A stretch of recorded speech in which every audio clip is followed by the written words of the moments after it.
sun is wonderful. We all love going to the beach and we all need to go to work, but we pass through a lot of sun doing those kinds of things. So we in dermatology recommend sun protection just generally. So, I will tell people get the biggest sunglasses they can find and wear them because the skin around the eyes is particularly sensitive. So, put your sunglasses on. There's nothing better than a good hat to protect your skin. So we tell people to get a broad-brimmed hat. The bigger the brim, the better. The majority of men who get their first skin cancer, it's on the left side because they like to be the driver. All that 11 hours of sun coming in is going to make that left side older than your right side, and so you can have your window on your cars treated to keep ultraviolet light out. We love sunscreen in dermatology. We think everyone should use it, and we think everyone should use it every day.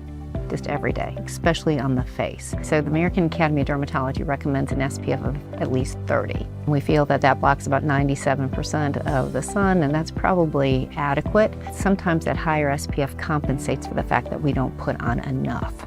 So when you use a sunscreen, you're supposed to use a shot glass full, 1 ounce of sunscreen to cover your exposed areas, your face, your neck, your arms, and your legs. That is a lot of sunscreen. So here I have a tube of sunscreen. This is 3 ounces. So that means you should use 1/3 of this bottle when you go outside. If you're going to the beach, you want to have a waterproof sunscreen, and they'll have a 40 and 80. So a 40 means, it's good for 40 minutes, and 80 means it's good for 80 minutes. So, you want to make sure that you know how long it's going to be good for if you're in the ocean swimming, and then reapply it as well. Sun reflects off of surfaces. It will reflect off the water when you're boating. It reflects off the sand when you're playing on the beach. It reflects off snow big time. So you want to make sure that you cover up areas that you might not think to, like under your chin or under your nose. And the other thing that's really important is to protect your lips. We do see sun damage and skin cancers on lips. They do make lip balms with sunscreen as well.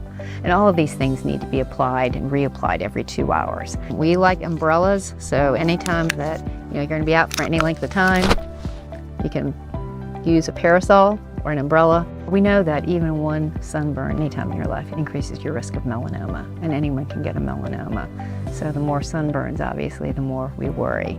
Chronic sun damage clearly increases your risk of basal cell and squamous cell carcinomas as well as melanoma. Even people with darker skin types, even though you may not burn, you will certainly get darker and you'll get sun damage and increase your risk of cancers down the road. So even though the sun feels so good and it's good for our mental health, it's really not very good for our skin.